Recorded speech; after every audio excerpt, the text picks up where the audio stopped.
Hello guys, how's it going? My name is Dal. Ever since the release of Midnight Beta, I spent quite a significant amount of time over on the testing realms, trying out as many different classes out there, and even though the realms are definitely not the most stable out there, I've definitely found myself having quite a bit of fun with a number of different playstyles.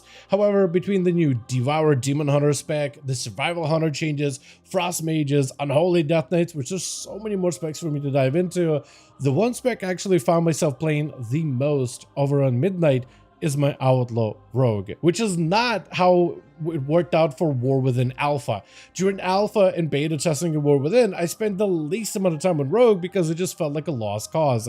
But it feels like in Midnight, there's actually some opportunity for it to be better than ever before. And the revamp they've given to my favorite all-time spec of Outlaw Rogue is actually one of the best iterations of this playstyle that I've ever seen. So I want to do a video, a much deeper dive into everything new about Outlaw Rogue, specifically everything that excites me about the spec and why you should definitely keep it on your radar heading into this next expansion. With that being said, as always, if you guys want to see more Midnight Beta content, be sure to follow the channel and subscribe. But otherwise, let's dive right in. Now, it's no surprise if you've been playing beta, the experience has definitely been not that great. There's a lot of lag, a lot of crashes, and just like exploring the open world and questing and leveling a new character is somewhat of a miserable experience. And through that miserable experience, I spent hours playing specifically, for the most part, Outlaw Rogue, because I really think they did something special this time around with the spec in this expansion. And just to give you a frame of reference, during War Within, like development in alpha and the beta, I didn't spend a lot of time on rogues. I actually spent a lot of time on just about every other class except for rogue because it felt like rogue was incredibly undercooked. However, Outlaw Rogue this time around at Midnight feels like a much needed breath of fresh air and something a lot of players really needed. One of the things that they did for this expansion with a bunch of specs is simplicity, simplification, streamlining a bunch of different playstyles, and boy did Outlaw really needed it. And they actually took some of that overly designed complexity and adjusted it to what a lot of players have been asking for a very, very long time. And one of the best examples of this simplification and streamlining is in the ability to roll the bones, which isn't gone, but it's completely redesigned to be fully streamlined. Instead of having 6 different buffs which can be rolled as a 1 buff, 2 buff, or a 5 buff combination for like an infinite number of different combinations, some of which actually do impact your rotation, you can think of it kind of like as an evoker empowerment, and you basically have roll rank 1, rank 2, rank 3, and a jackpot. Whenever you get a rank 1, you just get 1 single buff. At rank 2, you get the rank 2 buff, but also rank 1 added as well. If you get rank 3, you get the buff 3, 2, and 1. In a jackpot, you get all 4 of them up at the same time. And they made sure that rank 2 and rank 3 rolls are probably some of your best when it comes to raw damage in combat, which are the buffs that you're going to get the most every time you roll the bones. And the way that it functions is every time you roll, you get a damage window, and the only one you really want to re-roll is whenever you get a 1 buff, which is so much easier to keep track of. Another thing they did was also remove crackshot interactions, so you no longer are using that vanish window in order to deal damage, pretending like you're a subtlety rogue, even though you're an outlaw rogue. And the biggest issue was with crackshot is it was just too high APM, too spammy, and it was too reactive, and many players that are picking up the rogue for the first time, like unless you know what to expect and have a bunch of weak auras to help you track it, it was really not an intuitive playstyle whatsoever. But outside of this, damage is back. We actually have some bursts in this pack. Instead of having a drone burst that essentially used to have like a 90% uptime, it is now a proper cooldown. And they've adjusted our damage where we have good, strong sustain, but during a drone rush, we actually deal a decent bit of damage, especially with the talent of Menacing Rush, where it amps our builders and spenders to be 50% more damage. So it makes it an actual burst window. And then the redesign of Between the Eyes in general is also been fantastic, because now whenever we pop Between the Eyes, instead of giving us like a higher chance to crit damage, it instead just gives us big physical damage increases by 6% per stack. And every time you fire Between the Eyes, that damage buff will will overlap with other buffs of damage. So if you can chain multiple between the eyes, you can really spike up your damage. And the fact that between the eyes can reset itself, giving you back the common points so you can shoot it again and reset its own cooldown. So it allows you to go for a between the eyes into a chain more between the eyes shots again and again and again. You can get yourself the damage window that stacks up fairly rapidly. Anywhere between a 20% damage amp to like up to 40 and potentially even higher if you get super incredibly lucky. It is super fun and fairly consistent, and it just plays much better to give you an actual damage window. Outside of that, the spec is actually very familiar, and those of you that experience Outlaw Rogue during expansions like, I don't know, Battle for Azeroth for instance, I would say that Midnight is closer to BFA version if anything. It's very simple in terms of its common point building and spending. Sinister Strikes and pistol shots feel just as good as ever, but they feel like they just have a lot more oomph and they're just more effective at sustained damage. And the rest of the times you're just using between the eyes and dispatch for your finishers while rolling the bones to keep a buff up and running. That will also, however, give an Outlaw even more fun choice for us to play into this expansion with the new addition of Preparation, which if you're a Rogue OG play, you would remember that Preparation is a pretty big button back in the day. They did bring it back in a simplified format. It just resets your offensive cooldowns like Adrenaline Rush, Between the Eyes, Blade Flurry, Blade Rush, as well as Killing Spree. So if you have like a big burst window, every 4 minutes you can just reset it in order to fire off additional killing spree burst damage. This will be fantastic in PvP. I can tell you that right now. Likely is going to get a lot of play. This challenge, however, does not play around this cooldown reduction mechanic as Outlaw, because you still do get the cooldown reduction as a pretty big component of the spec as you spend common points into finishers. Many of your general abilities from Adrenaline Rush, Between the Eyes, Blade Flurry, Grapple Hook, Blade Rush, Keep It Rolling, Killing Spree, a lot of your offensive buttons do get reduced, and even some mobility buttons as well. Preparation is not one of those buttons, so it is in a bit of a weird spot, but it still is a welcome addition either way. Another one that's also really cool is Zero In, because I feel like Outlaw Rogue for a while has not really had a much direction in terms of what are your best stats. So you usually go for versatility, a certain amount of haste, and the rest is crit. And that's just not a great spread. So Zero In is interesting because your auto attack critical strikes increase the damage and critical strike chance of your next Between the Eyes by 3%, stack it up to 20 times. So you're looking at up to 30% or 60% more chances to crit, 60% more raw damage, and in Between the Eyes crits, it does 3 times normal damage. And the fact that it can continue to reset itself and it gives you a damage buff, this is actually ends up being really, really interesting. So critical strike can potentially become a much more consistent stat as it just amps up the damage over Between the Eyes with the Zero In bonus, which is quite fantastic and possibly allows us to play into haste heavy builds with Swift Slasher. So there's some auto attack interaction that's directly tied together, which is also pretty awesome as well. Another one that's also really cool that I didn't understand up until I actually get to play with it is Deadly Pursuit.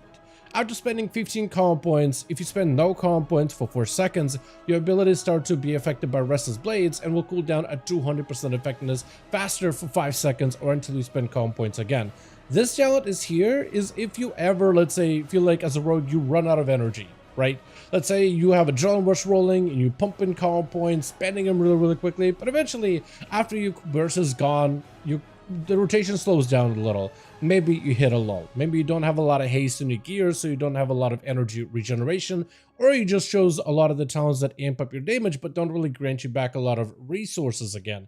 So this is for those downtime talent that allows you to start recuperating those cooldowns back very, very rapidly. So even if you have downtime of like you can't really spend the energy to build common points or spend them as quickly, you will still start to cool down a lot of your abilities. So it adds more consistency to the spec, which is what we love to see here.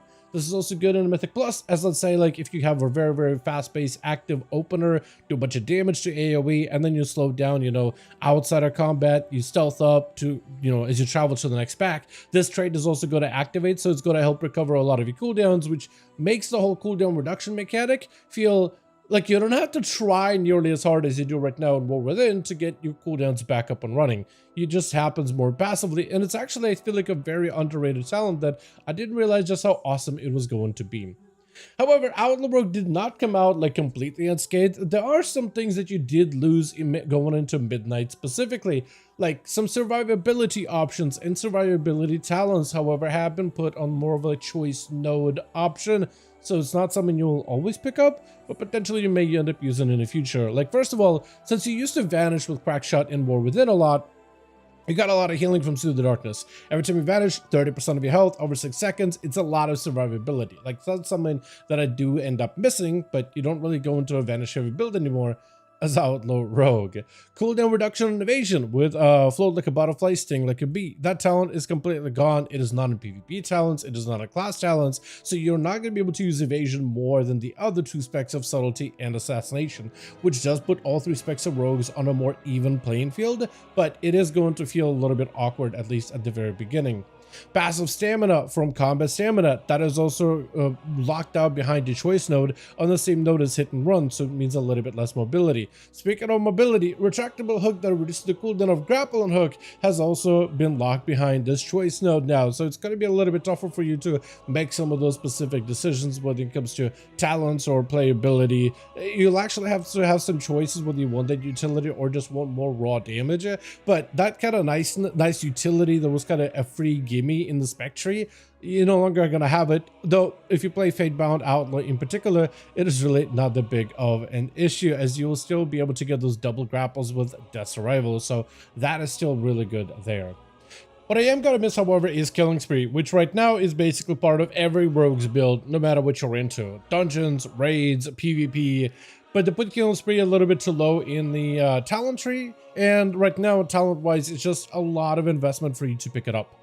If you are playing someone like a Trickster Outlaw Rogue, then Killing Spree is pretty much mandatory, but right now it seems to be less of just like a mandatory button. It still hits really hard, and for a 3-minute cooldown with cooldown reduction, it's likely going to be very, very good, but it being higher in the talent tree made it much easier to grab into, but it being back down low down below, I don't know if it's going to be that worth it. We'll see how tuning goes.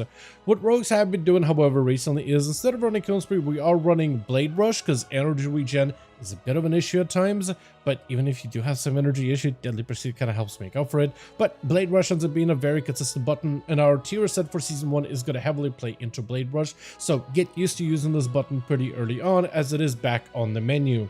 The apex talent for Outlaw Rogue is, I think, where I actually did not expect how much I was going to enjoy it, because I think it actually helps really create the build, because Outlaw Rogue is heavily planned around between the eyes as an ability, and that apex talent complements it super well. Grave Digger talent, which allows you between the eyes a 45% chance to apply 2 stacks of the damage bonus instead of just 1. So very quickly, if you get in those resets on between the eyes and you're lucky with the Grave Digger procs, then you can really ramp up that damage window very quickly, and that's where it becomes really incredibly fun.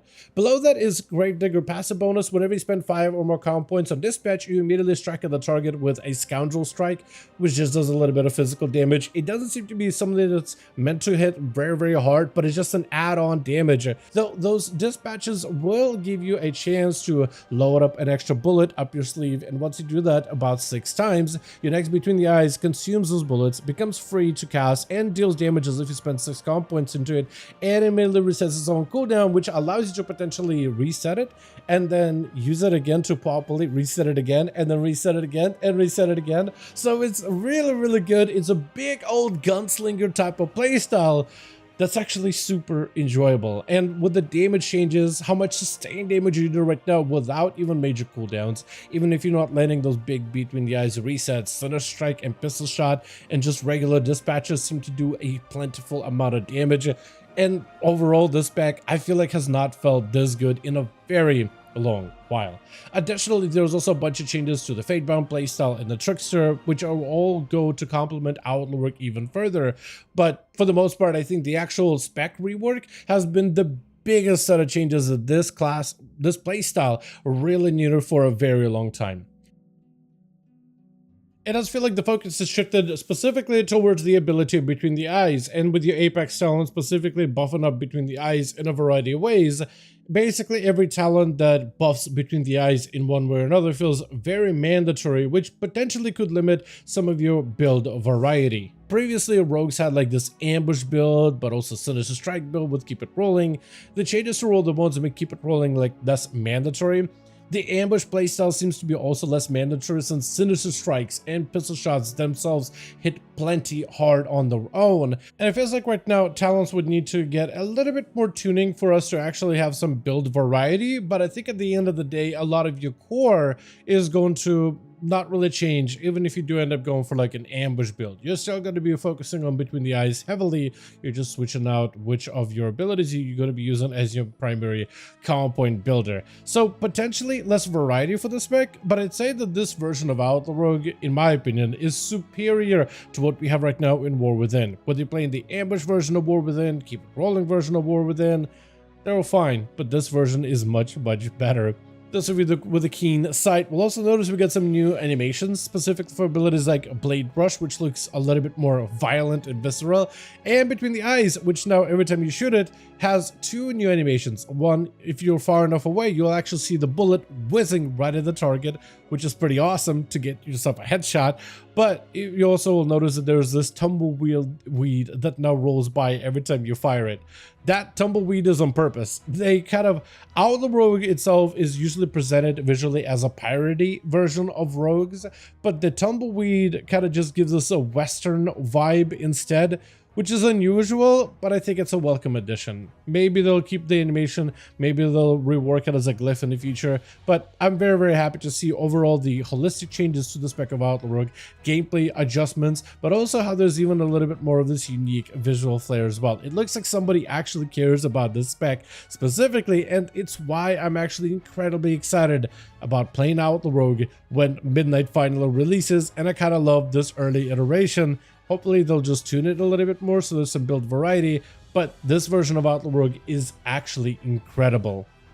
But with that being said, as always, I do want to thank all of you guys so much for watching, and I hope you guys did enjoy this update. If you did enjoy it or found it informative, go ahead and give it a like. I would very much appreciate it. Definitely let me know in the comments below, what do you think about this new version of Outlaw Rogue, and if this set of changes potentially makes you like excited about the spec, or even more likely to possibly even pick it up and maybe even give it a go once Midnight launches. Let me know those thoughts in the comments down below. Join our Discord channel, especially if you want to keep up with all Midnight major updates. And as always, I'll see all of you guys in the next one.